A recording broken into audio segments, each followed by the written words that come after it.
뉴욕 증시는 소매 판매 부진에 신규 실업수당 청구 건수가 소폭 늘어났다는 소식에 약세로 장을 마쳤습니다. 다우지수는 0.22% 하락했습니다. 유럽 증시는 유로존의 경기 신뢰 지수가 독일의 제조업 경기가 3년 내 최고 수준을 기록했다는 소식에 상승세를 보였지만 차익 매물 부담으로 혼조세를 보였습니다. 국제유가는 달러화가 강세를 보인 데다 최근 급등에 따른 부담으로 2.1% 급락했습니다. 서부 텍사스산 원유는 2.1% 떨어진 배럴당 88달러 38센트를 기록했습니다. 미국의 소매업체들의 지난달 매출이 기습적인 폭설로 기대치에 미치지 못했습니다. 지난달 소매 판매는 월가 전문가들의 추정치를 하회하는 3.1% 증가에 그친 것으로 나타났습니다. 미국의 주간 신규 실업수당 청구 건수가 전주보다 18,000건 늘며 예상치를 상회한 40만 9천 건을 기록했습니다. 티모시 가이트너 미 재무장관이 올해 3월 말 미국 연방정부의 부채가 의회가 지난해 정해준 한도를 초과해 사상 초유의 채무 불이행 사태가 초래될 수 있다고 밝혔습니다.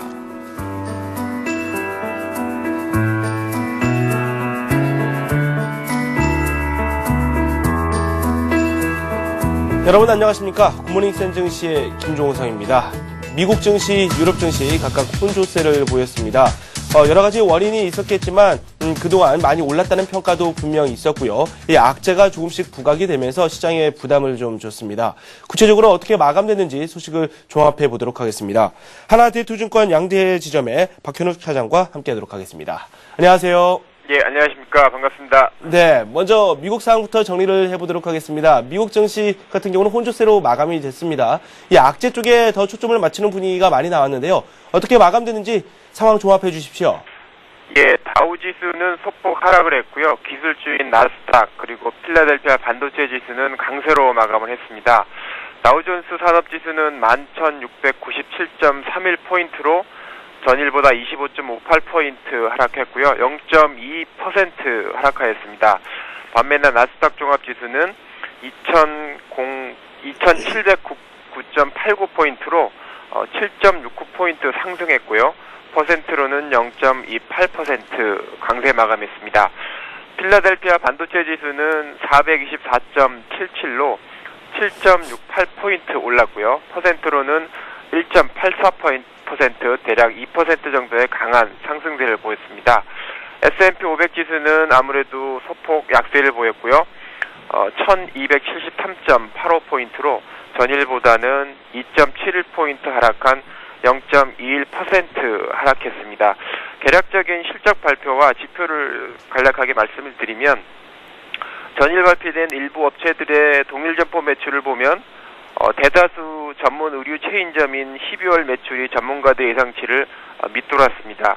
성탄절 이틀날 발생한 동부 폭설 그리고 온라인 판매 급증, 쇼핑에 대한 피로감 등이 11월에 나타났던 강한 소비 모멘텀을 꺾은 것으로 풀이되고 있습니다. 갭, 타깃, 메이시, 백화점 등이 큰 폭으로 하락을 했습니다.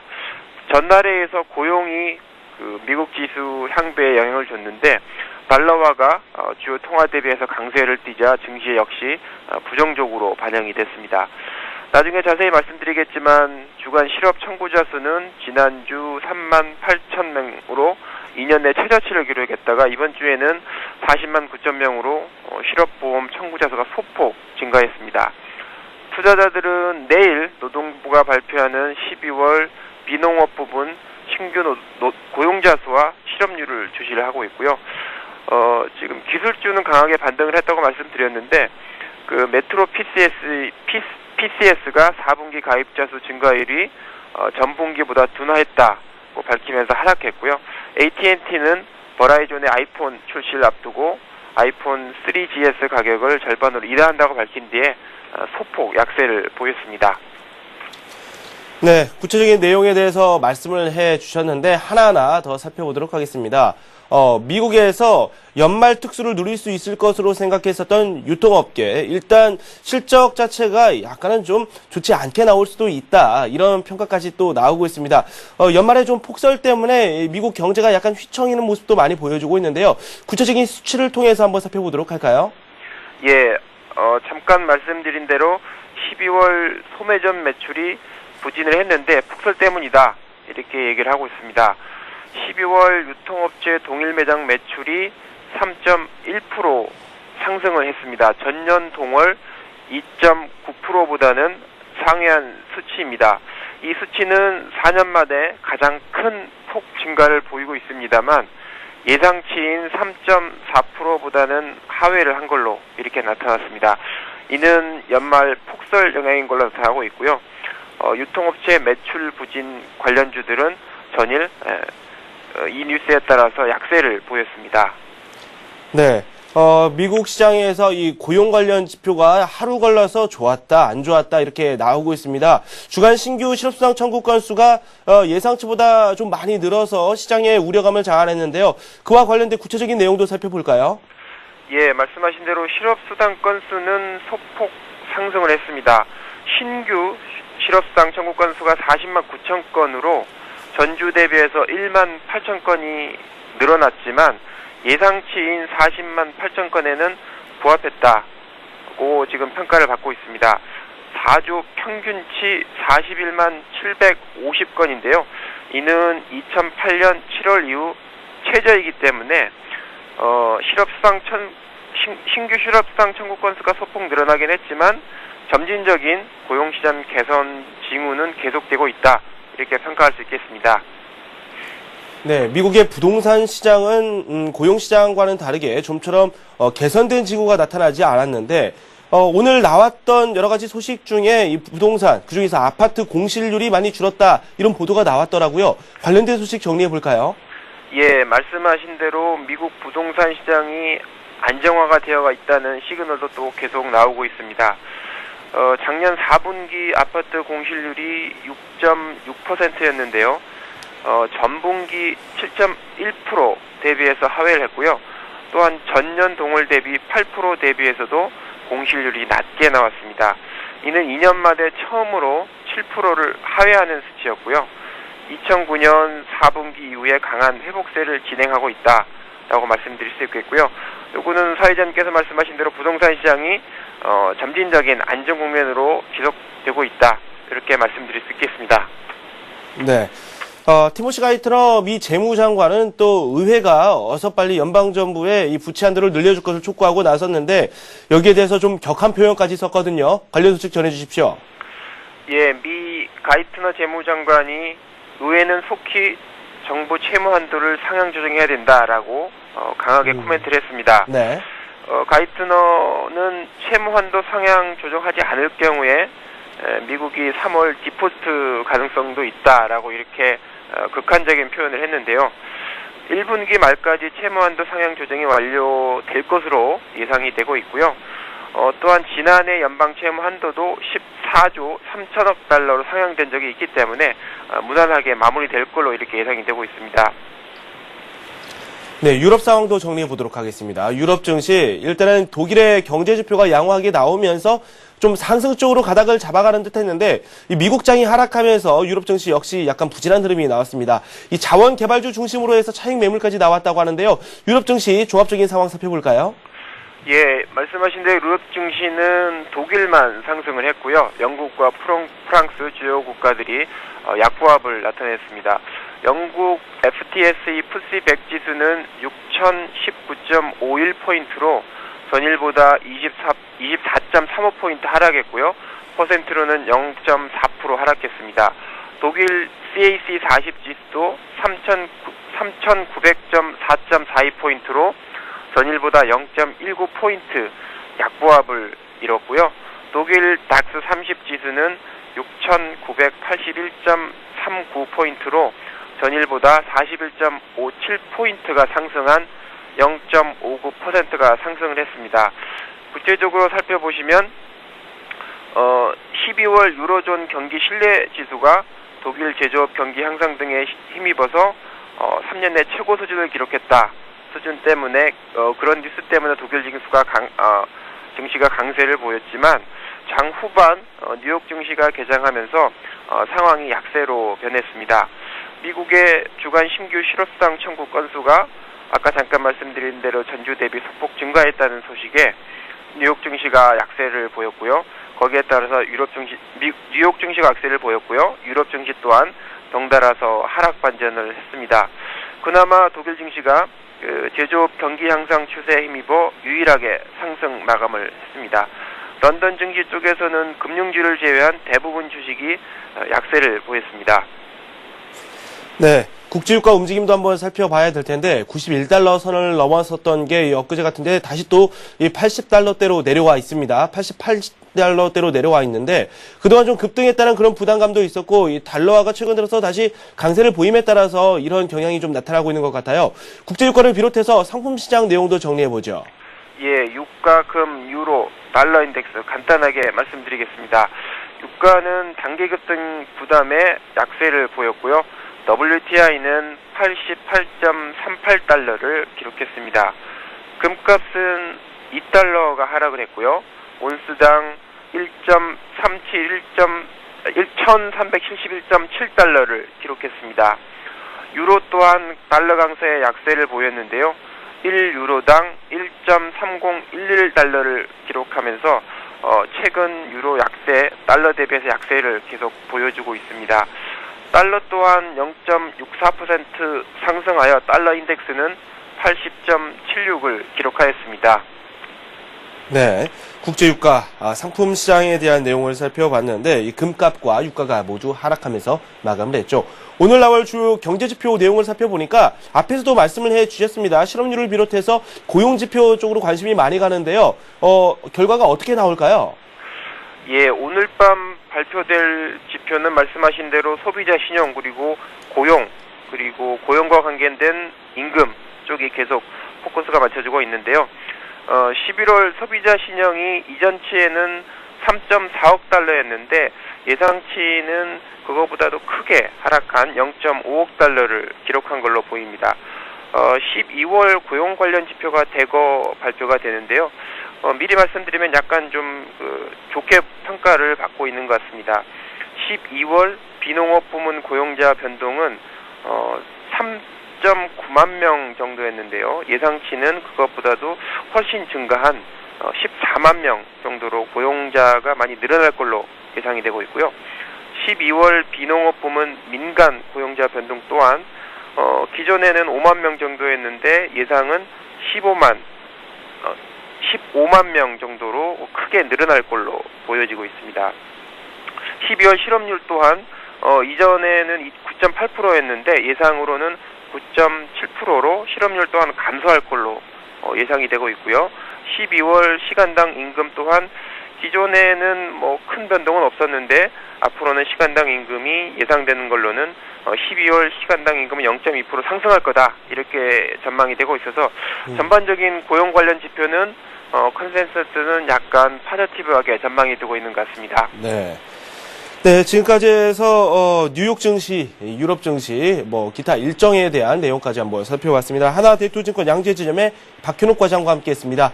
도움 말씀 고맙습니다. 예, 감사합니다. 좋은 하루 되십시오. 네, 네, 저희 서울경제TV가 오는 17일부터 전문가 방송을 공식 런칭합니다. 센플러스인데요.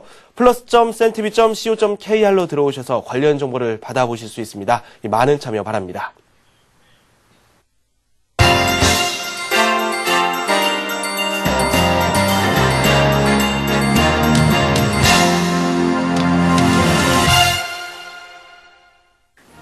안녕하세요. 글로벌투데이 박미라입니다. 오늘도 보다 발빠르고 새로운 지구촌 소식들 전해드리겠습니다. 1월 7일 금요일 AP통신 주요 소식부터 출발합니다. 북한이 남한에 당국 간 무조건적 회담을 제안했는데요. 뒤이어 북한 대남기구 한 관리도 남한과 대화 필요성을 강조해 귀추가 주목된 한편 그에 대한 의구심도 증폭되고 있습니다. APTN의 평양발 보도에 따르면 북한 조국통일민주주의 전선중앙위원회 김원호 참사는 북한 정부가 남한과 긍정적인 대화를 원한다며 남북관계는 현재 최악이라고 지적했습니다. 그는 이어 남북관계는 문제는 결코 대결로 풀릴 수 없고 대화와 협상만이 지금의 엄중한 상황을 타개할 수 있는 방법이라고 말했는데요. APTN은 이와 함께 평양 시민들이 북한의 당국 간 회담 제안 성명을 게재한 신문을 들고 이야기를 나누는 장면을 보도했습니다. 북한의 대남 기구 중 하나인 조국전선은 지난달 17일 우리 군의 연평도 사격훈련 계획에 대해 전쟁 책동과 침략적 결탁을 절대 수수방관하지 않을 것이라고 위협하는 중앙위원회 대변인 담화를 내기도 했습니다. 중국 안후해성의 한 마을에서 어린이 100여 명이 집단으로 납중독 증세를 보이고 있어 파장이 일고 있습니다. 당국은 오염원으로 지목된 공장을 폐쇄하는 등 대책 마련에 나섰는데요. 안후위성 보건당국은 작년 12월부터 화양인형 신산촌 어린이 200여 명의 혈액을 검사한 결과 100여 명가량의 혈중 남농도가 기준치를 초과한 것으로 나타났다고 밝혔는데요. 이 마을에는 배터리 공장이 2곳이 있어 당국은 어린이들의 납 중독이 배터리 공장이 일으킨 오염 때문인 것으로 보고 문제 공장을 폐쇄 조치했습니다. 납 중독 증세를 보이는 어린이 중 상태가 심각한 24명은 안후위성 아동병원에 입원 중입니다.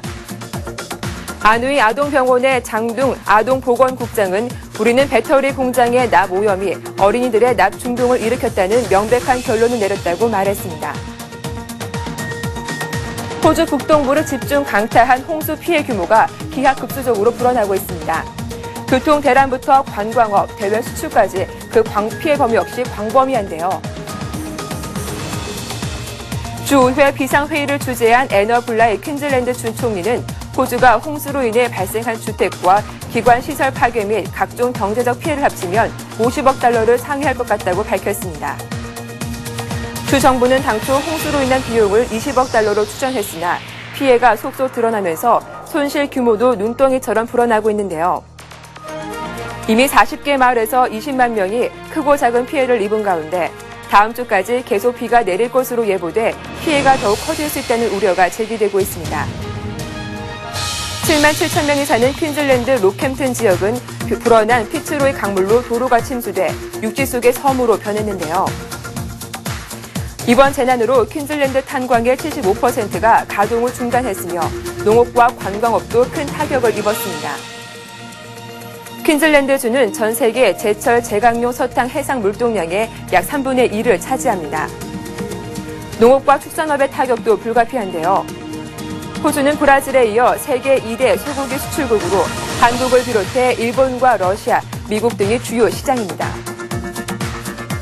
반미 성향의 이라크 시아파 성직자 알-사드로가 망명 4년여 만에 망명진 이란에서 귀국했습니다. 그가 이라크에 계속 주둔할 시 연말 미군 철수 후 정계에 지각 변동이 예고되고 있는데요. 무크타다 알-사드르는 이란으로 망명한 뒤 정치 무대에서 잊혀지는 듯 했지만 지난해 치러진 이라크 총선에서 그의 정파가 선전함으로써 정치적 영향력이 건재함을 과시했습니다. 특히 그가 누리 알-말리키 총리를 지지한 것은 알-말리키 총리의 재선에 결정적인 역할을 했으며 그의 이번 귀국도 이에 힘입었다는 게 세간의 평가인데요. 오랫동안 미군과 이라크 정보군의 추적을 받던 알-사드르가 이번에 무사히 귀국할 수 있게 된 데는 정치적으로 그의 신세를 진 알-말리키 총리의 배려가 작용한 것으로 여겨지고 있습니다. 이란에서 시아파 성진 콤시에 머물렀던 알-사드르는 귀국 뒤 자신의 고향이며 시아파 성진 바그다드 남쪽 나자프에 체류하고 있는데요. 그가 이라크에 잠시 머문 뒤 이란으로 돌아갈지 아니면 이번 귀국을 계기로 이라크에서 계속 머물게 될지는 확실하지 않습니다. 만일 그가 계속 이라크에 체류할 경우 그것은 이라크 정계에 지각 변동을 가져올 변수가 될 가능성이 있는데요. 무엇보다 올해 말 이라크 주둔 미군의 철수가 예정대로 종료되면 알-사드르와 알-말리키 현 총리 간에 치열한 경쟁 구도가 형성될 것으로 예상됩니다. 교황 베네딕토 16세는 새해 첫날 이집트에서 발생한 콥트 기독교의 폭탄 테러와 관련해 기독교 공동체에 평안이 깃들기 바란다는 뜻을 전했습니다. 교황은 바티칸 성당 바티칸성 베드로 성당에서 수천 명의 성지 순례자를 대상으로 한 연설에서 성탄절을 기념하는 동방교회 형제 자매들에게 마음속 깊은 곳으로부터 축하와 기원을 보낸다고 말했는데요. 이와 함께 이집트 폭탄 테러에 관련해 추모의 뜻을 덧붙였습니다. 교황은 선하신 하느님께서 모든 이의 믿음과 희망, 자비심을 강하게 하시고 시험받고 있는 기독교 공동체에 평안을 주실 것을 기원한다고 말했는데요. 새해 첫날에 알렉산드리아 콥트 교회 폭탄 테러 사건 이후 이집트 보안 당국은 콥트 기독교 교파의 성탄절을 하루 앞두고 콥트 교회 주변에 철책을 설치하는 등 비상 경계를 펼치고 있습니다. 또 이탈리아와 독일, 프랑스, 스위스도 자국 내 거주하는 수천 명의 콥트 기독교인들을 보호하기 위해 보안 경계를 강화하고 있다고 현지 언론들이 보도했습니다. 한편 이탈리아 주 교회 의장인 안젤로 바냐스코 추기경은 증가하고 있는 반기독교 폭력에 유럽이 목소리를 내야 한다고 주문했는데요. 바냐스코 추기경은 이날 설교에서 교황 베네딕토 16세와 함께 우리는 폭력과 종교적 불관용에 경악하고 있다며 유럽을 비롯한 국제사회가 종교적 자유를 수호하기 위한 강하고도 분명한 목소리를 내야 한다고 말했습니다. 파키스탄에서 살만 타시르 판자부 주지사 암살범의 지지자들이 목소리를 내면서 그를 영웅시하고 있는데요. 이에 침묵하는 타시르 주지사의 지지자들과 날카롭게 대립하고 있습니다. 신성 모독법에 반대하며 종교적 극단주의에 맞서 싸우던 타시르 주지사는 파키스탄 이슬라마바드에서 자신의 경호원이 쏜 총에 맞아 숨졌습니다. 살인과 테러 혐의로 체포된 암살범 카드리가 모습을 드러내자 수백 명에 달하는 지지자들은 꽃잎과 화환을 던지며 그에 대한 열광적인 지지를 나타냈는데요. 심지어 레흐만 말리크 내무장관도 자신도 신성 모독자는 총으로 쏴버렸을 것이라며 망언 수준의 발언까지 서슴지 않았습니다. 이와는 대조적으로 타시르 주지사의 장례식장에서는 수천 명의 조문객이 모여 침묵 속에 고인을 추모했습니다. 그러나 신성 모독은 파키스탄인들이 매우 민감하게 여기는 문제임을 반영하듯 많은 사람들이 암살범인 카드리를 지지하는 모습을 보이고 있는데요. 바넬비 종파 정당 자마트 에알레 순나트의 지도자 500여 명은 지지자들에게 타시르 주지사의 장례식에 참석하지도 타시르를 동정하지도 말라는 엄명을 내렸습니다. 유수프 라자 길라니 총리가 최근 군소 종당의 연정 이탈로 정치적 위기에 놓인 가운데 발생한 이번 암살 사건은 전국의 무게 중심을 더욱 종교적 우파 쪽으로 이동시킬 것으로 분석되고 있습니다. 인도 북부에서 관광버스가 계곡으로 추락하는 사고가 발생해 인도인 관광객 22명이 숨지고 12명이 다쳤습니다.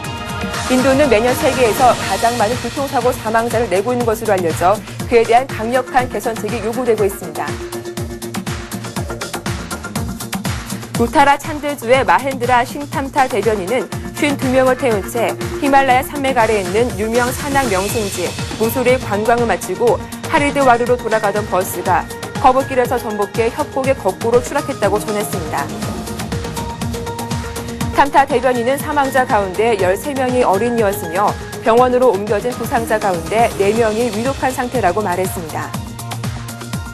사고버스는 하리드와르시의 상인들이 우타라 찬드주 주도 테라둔에서 약 30km 떨어진 해발 1880m의 관광지 무수리로 소풍을 가기 위해 빌린 버스였습니다. 버스 운전기사는 사고 직후 현장에서 도망쳤다가 이날 체포됐다고 탐타 대변인은 덧붙였는데요.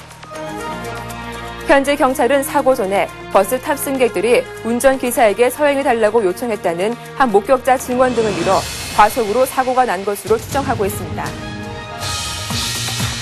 터키 항공 여객기에서 한 탑승객이 가짜 폭탄으로 승객들을 위협하는 소동이 빚어졌습니다. 터키 오슬로에서 출발해 이스탄불로 향하던 터키 항공 여객기에서 착륙을 1시간 앞두고 가짜 폭탄 테러 소동이 발생했습니다. 40대 남성 승객이 화장실에서 스키 봉변을 쓰고 나와 몸에 폭탄을 둘렀다며 오슬로로 비행기를 돌리라고 소리쳤는데요. 이 남성은 조종석으로 들어가려다 승무원들에 의해 제지됐고 비행기가 이스탄불에 착륙한 뒤 출동한 경찰에 체포됐습니다. 경찰은 이 남성의 몸에 폭발 물질은 없었으며 그가 정신질환을 앓고 있다고 밝혔는데요. 한 승객은 승객 중에 성호를 그리거나 기도하는 사람도 있었고 모든 승객들이 긴장했다고 전했습니다. 캄보디아 법원이 국경 침입 혐의로 체포된 태국인 7명에 대한 보석 여부를 결정한 예정이라고 현지 태국 언론들이 보도했습니다. 캄보디아군은 지난해 12월 29일 접경지대인 태국 동부 사케오에서 토지 측량 작업을 하던 태국 집권 여당 민주당의 판일치 위크칠의 의원 등 태국인 7명을 국경 침입 혐의로 체포했습니다. 카시피룸니아 태국 외교부 장관은 캄보디아 법원은 이번 사건에 대한 첫 재판을 개최할 것이라며 판이치 의원 등이 의도적으로 국경을 침입했는지 여부가 보석 여부를 결정할 때 쟁점이 될 것이라고 밝혔는데요. 카시 장관은 판이치 의원 등은 국경을 침입할 의사는 없었고 단지 국경 지대를 시찰하다 국경을 넘은 것으로 알고 있다며 첫 재판에서 판이치 의원 등이 보석으로 풀려날 수 있을 것이라고 말했습니다. 판이치 의원 등은 캄보디아 군에 의해 체포될 당시 캄보디아 국경을 55m가량 침범했으며 유죄가 확정될 경우 최고 징역 18개월형에 처해질 수 있는 것으로 알려졌습니다. 태국 정부는 양국 관계가 최근 호전되고 있는 상황이기 때문에 이번 사건이 평화적으로 해결될 수 있기를 기대하고 있습니다.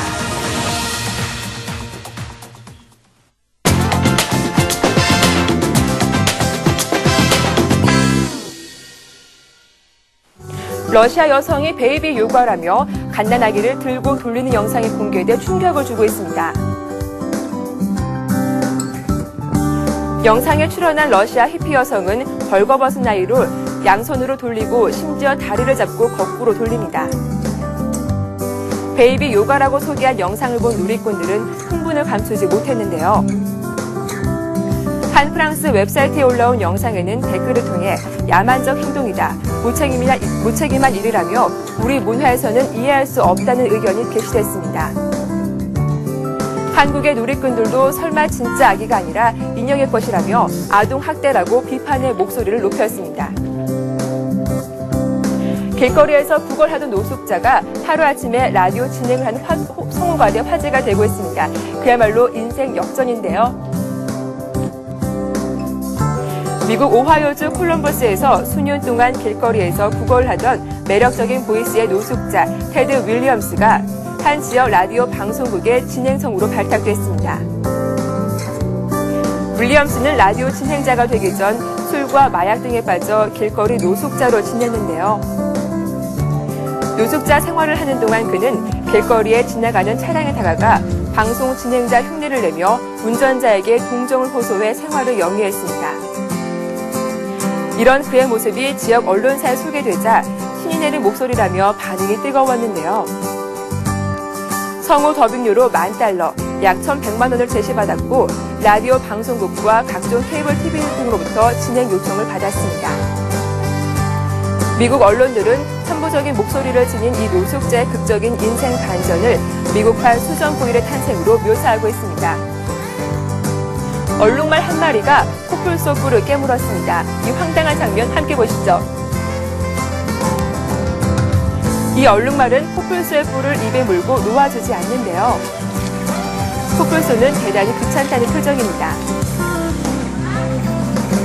급기야 코뿔소는 얼룩말을 피해 달아나는데 문제의 얼룩말은 달아나는 코뿔소를 계속 쫓아다닙니다. 말레이시아 말라카 동물원에서 촬영됐다는 동영상을 본 누리꾼들은 코뿔소 코에 뿔이라도 묻은 모양이다라며 놀라움을 표시했습니다. 또 일부 누리꾼들은 분명 코뿔소가 얼룩말보다 힘이 더 셀 것 같은데 이를 관망하는 것이 수상하다고 말하기도 했습니다. 영국에서 39년을 산 고양이 한 마리가 세계 최고령 고양이 타이틀을 획득할 것으로 전망됩니다. 영국 데일리 메일은 현지 웨일스 카마던션 카운티 레널리에 살고 있는 39살 된 루시라는 이름의 애완 고양이를 소개했습니다. 고양이의 수명은 평균 15년으로 루시는 사람 나이로 치면 약 172세에 해당되는데요.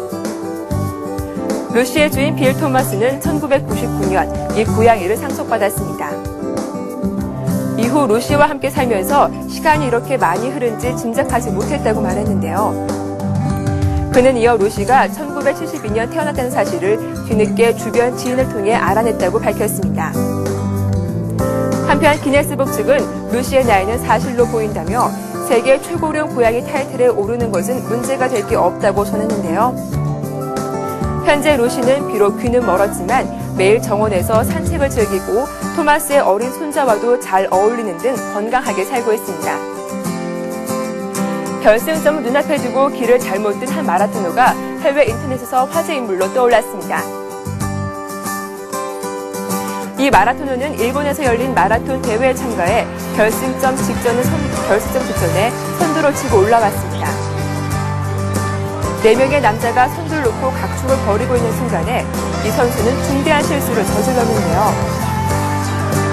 직진을 해야 결승점을 통과할 수 있는데 순간의 착각으로 인해 우회전을 하고 말았고 순식간에 선두에서 멀어지고 만 것입니다. 실수를 깨달은 이 선수는 다시 원래 길로 돌아왔지만 결과를 돌이킬 수는 없었는데요. 하지만 길 잃은 마라토너는 끝까지 최선을 다했고 3위로 레이스를 마쳤습니다. 그의 일그러진 표정에는 안타까움과 감개무량한 표정 등이 뒤섞여 있었습니다. 중국에서는 2주가 채 끝나지 않았는데 철거를 시작한 아찔한 공사 현장이 포착돼 논란이 되고 있습니다. 사진 속 건물은 중국 쓰촨성 매닝시의 한 7층 소형 아파트로 꼭대기인 7층에는 아직도 주민이 상주하지만 놀랍게도 1층부터 5층까지는 철거가 진행된 상태입니다. 개발을 이유로 철거 명령이 떨어졌지만 이주를 반대한 주민들과 개발업체의 의견 다툼이 길어지면서 이 같은 아찔한 상황이 연출된 것으로 알려졌는데요.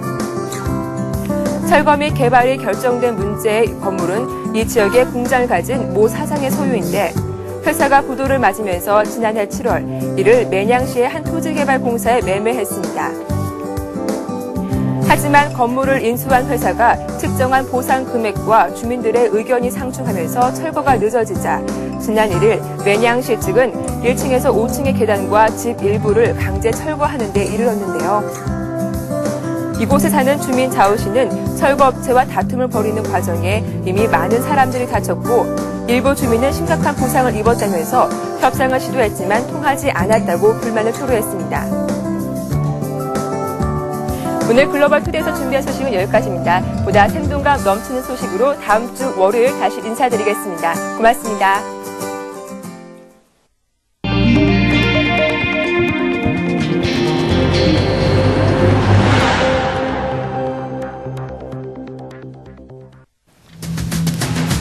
오는 7월부터 복수 노조제가 시행되면 모든 노조는 교섭창구 단일화에 참여해야 됩니다. 참여하지 않은 노조는 사용자와의 교섭이나 단체 협약 체결을 할 수 없으며 쟁의행위나 노동위원회의 조정 신청을 못하게 되는 등 법적 지위가 박탈됩니다. 금통위는 올해 통화정책 방향에 대해 우리 경제가 견조한 성장을 유지하면서도 물가 안정 기조를 확고히 하는 데 중점을 두고 기준금리를 운용하겠다고 밝혀 금리 인상에 속도를 낼 것임을 시사했습니다. 삼성전자가 단일 기업으로는 사상 처음으로 지난해 매출 150조를 넘어섰습니다. 영업이익도 최대 3조 6천억 원대에 기록할 것으로 추정됩니다. 국내 최고가 임대아파트로 불리며 관심을 모았던 서울 용산구 한남동의 한남 더일이 임대아파트로는 최고인 보증금 25억 원에 월 임대료 429만 원에 달할 것으로 전해지고 있습니다. 국민, 우리, 신한, 하나 등 4대 금융지주 회사들이 부실저축은행을 인수할 때 공적 자금을 투입해 부실채권을 사들이는 방안이 추진됩니다. 네, 서울경제신문 김영필 기자와 함께하도록 하겠습니다. 어서 오세요. 네, 안녕하세요. 네, 복수노조제가 이제 7월부터 시작이 됩니다. 이 고용노동부에서 업무 매뉴얼이 하달이 됐다고 하는데요. 네. 구체적인 내용 좀 살펴보도록 할까요? 네, 오는 7월부터 복수노조 제도가 시행이 되면 노조는 교섭창구를 단일화해야 합니다. 즉 복수노조가 있더라도 각각이 사측과 그러니까 임금 협상이나 임단협을 따로 하는 것이 아니라 협상을 할 때는 같이 해야 한다는 것인데요. 단일화에 참여하지 않은 노조는 사용자와 교섭하거나 단체 협약을 체결할 수 없으며 쟁의 행위를 하거나 노동위원회에 조정 행위를 신청하는 등 법적 지위가 부여되지 않습니다. 고용노동부는 어제 이 같은 내용을 담은 사업단위 복수노조 업무 매뉴얼을 공개했는데요. 업무 매뉴얼에 따르면 유니온숍 협정이 있더라도 근로자는 자유롭게 해당 노조를 탈퇴해 새로운 노조 설립하거나 다른 노조에 가입할 수 있습니다. 유니온숍이란 이제 폐쇄된 노조를 말하는데요. 입사 즉시 노조에 가입이 되고 마음대로 탈퇴할 수 없는 형태를 유니온숍이라고 하는데 복수노조가 시행이 되면 이런 유니온숍의 배타적인 권리가 없어지게 된다는 뜻입니다. 이는 근로자가 노조를 탈퇴해 새로운 노조를 조직하거나 다른 노조에 가입하는 것을 이유로 신분상 불이익을 줄 수 없도록 명시한 현행 노조법에 따른 것인데요. 이에 따라 신규 근로자가 일정한 기간 내에 노조에 가입하지 않거나 노조를 자진 탈퇴한 경우에는 노조는 사용자에게 해고를 요구할 수 있고 사용자는 이에 의무가 있는 유니온십의 효력이 사실상 사라지게 된 것입니다. 또 복수노조 허용으로 기존 노조에서 일부 조합원들이 집단적으로 탈퇴해 새로운 노조를 세우는 경우에 새로운 노조는 기존 노조에 대해 재산 분할을 신청할 수 없습니다. 즉 새로 만들게 되면 노조 자산을 따로 만들기 시작해야 한다는 것인데요. 네네. 교섭 창구를 단일화해야 하는 단위는 사업 또는 사업장이 됩니다. 경영 주체인 법인체는 하나이므로 그 법인 내에 있는 모든 사업장 및 사업부서 전체를 하나의 교섭 단위로 본다는 것인데요. 다만 하나의 법인체라고 하더라도 각 사업장 또는 사업 부문별로 근로조건의 결정권이 있고 인사노무관리, 회계 등이 독립성이 인정되는 경우에는 예외적으로 개별 사업장 또는 사업부문을 하나의 교섭단체로 인정을 하게 됩니다. 네. 근로자가 2개 이상의 노조 가입은 가능하지만 노조 스스로 조합원의 이중 가입을 금지 제한할 수 있도록 해 사실상 근로자의 노조 이중 가입은 불가능해질 전망인데요. 고용노동부의 한 관계자는 근로자의 단결 선택의 자유를 원칙적으로 봉사하는 것이 아니며 원칙적으로 근로자는 여러 노조에 가입할 수 있다면서 노조 자율로 이중 가입을 제한하는 것은 노조의 내부적 통제권에 따른 자율 원칙에 해당한다고 설명했습니다.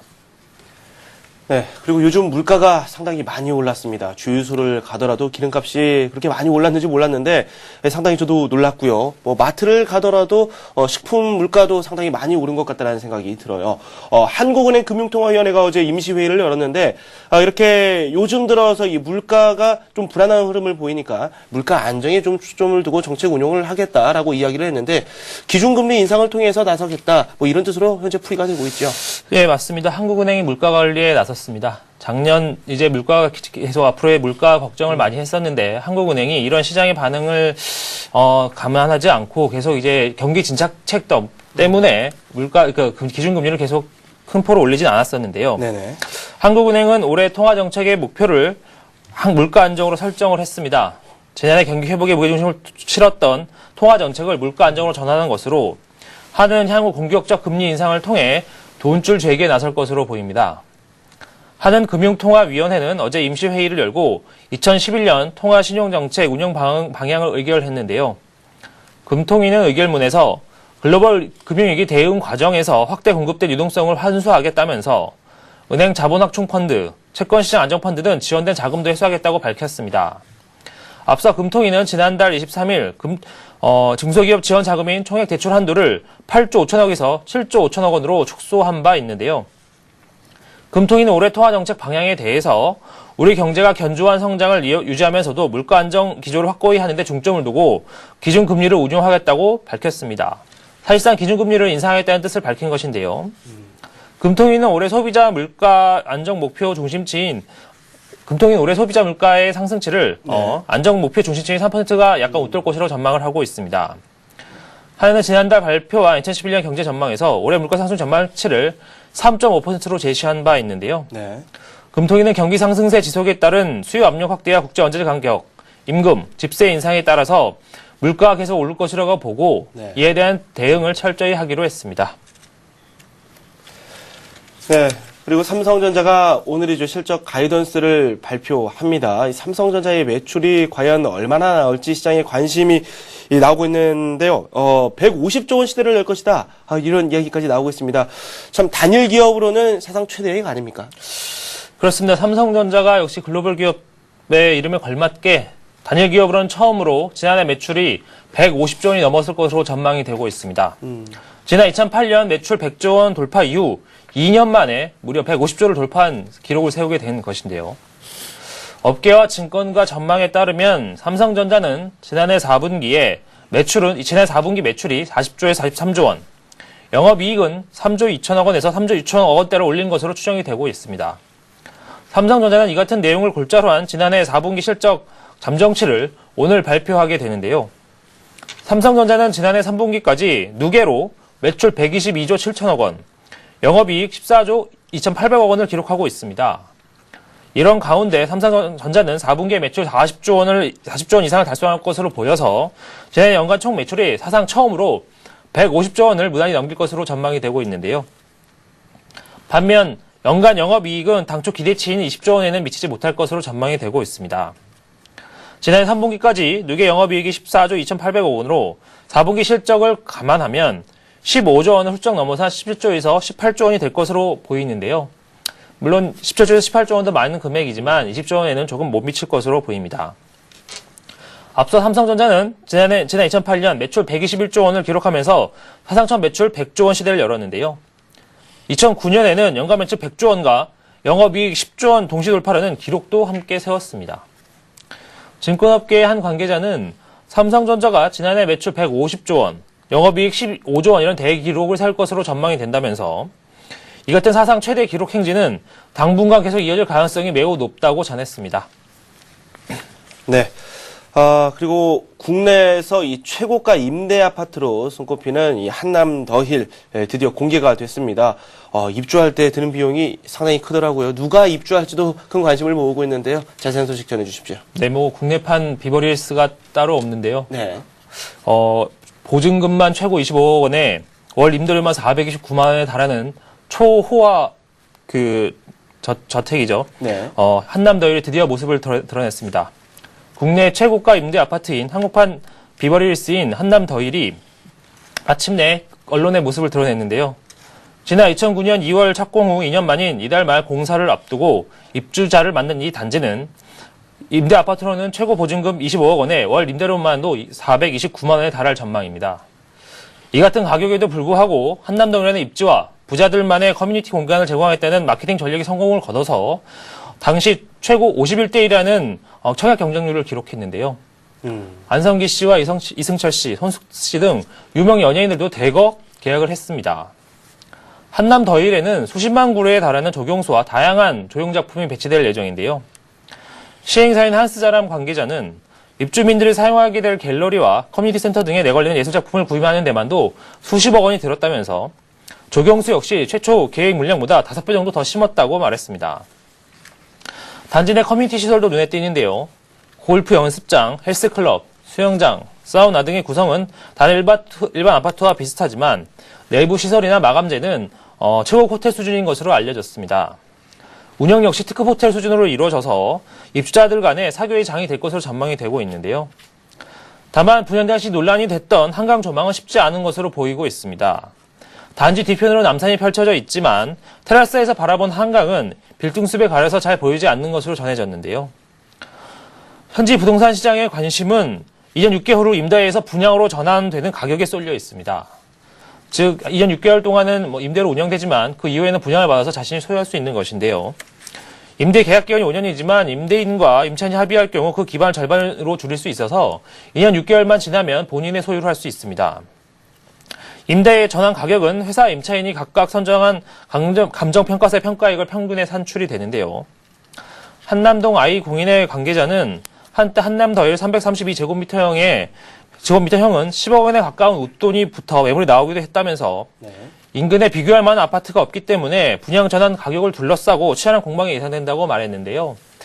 다만 그 한남동 시내 지역에 이렇게 너무 부자들만의 특정 공간이 있는 것으로 예상이 되기 때문에 위화감도 좀 커질 것이 아닌가 이런 전망도 일부 나오고 있습니다. 네. 서민 생활과는 좀 동떨어진 그런 내용이 아닌가 하는 생각이 듭니다. 그리고 금융계 최대 이슈입니다. 어제 우리 증시에서도 한 가지 이벤트로 나왔었던 그런 내용이기도 한데요.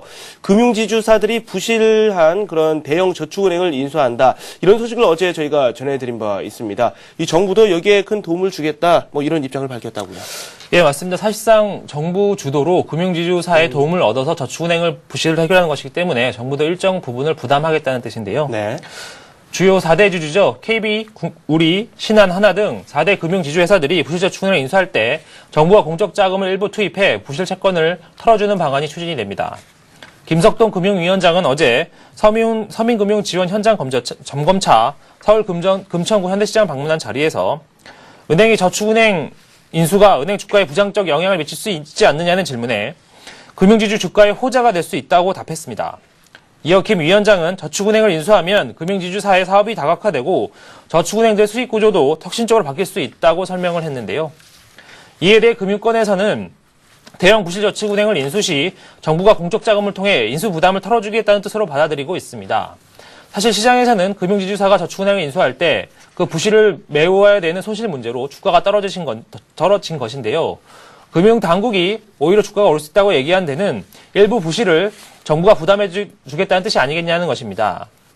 정부는 올해 PF 부실채권 매입 등을 위한 금융구조조정 기금으로 이미 4조 5천억 원을 확보해둔 상태인데요. 금융당국 관계자도 정부가 공적 자금을 투입해 부실채권 일부를 매입할 경우 인수 과정에서의 부담을 줄일 수 있고 저축은행의 부실을 은행에 떠넘기냐는 비판을 줄일 수 있다고 말했는데요. 이날 김 위원장의 현장 방문에 동행한 김승유 하나금융지주 회장도 PF 대출로 인한 금융시장의 부실을 막아 금융시장의 안정을 지키는 것이 중요하다면서 저축은행 인수 과정에서 정부의 지원이 있을 것으로 본다고 말했습니다. 금융당국은 저축은행들의 12월 결산 자료가 나오는 대로 문제 저축은행들을 대상으로 실사를 거쳐 다음 달 안에 M&A 대상 은행과 공적 자금 투입 규모를 결정한 계획인데요. 김 위원장은 저축은행들이 서민금융이라는 본연의 업무를 등한시하고 부동산 프로젝트 파이낸싱 대출에만 열을 올렸다는 지적에 대해 금융지주회사가 저축은행을 인수한 경우에도 중점 기능은 서민금융이 될 것이고 이를 위해 필요하면 제도 보완도 검토하겠다고 말했습니다.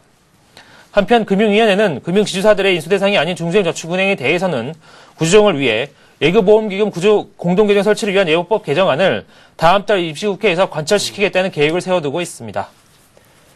네, 지금까지 김영필 기자와 함께 오늘의 이슈 되게 다양한 소식 살펴봤습니다. 고맙습니다. 감사합니다. 네, 우리 증시가 어제 조정을 좀 받았습니다. 이 코스피가 2080선 아래로 내려오면서 2077로 마무리가 됐고요. 코스닥은 반대로 이 상승세를 지속하는 흐름을 보여줬습니다. 약간 이 흐름 자체가 다르게 나오고는 있지만 그래도 여전히 상승 기조는 나올 것이다. 이렇게 전망하시는 분들도 있습니다. 이 과잉이냐 아니면 더 오를 수 있느냐 그 부분에 상당한 관심이 쏠리고 있는데요. 오늘장 그만큼 우리 시장에 관심이 더 쏠릴 수밖에 없을 것 같습니다. 저는 출발 센 증시에서 우리 시장 출발 사항과 함께 출발 전략까지도 꼼꼼히 세워보겠습니다. 저는 출발 센 증시에서 다시 찾아뵙겠습니다.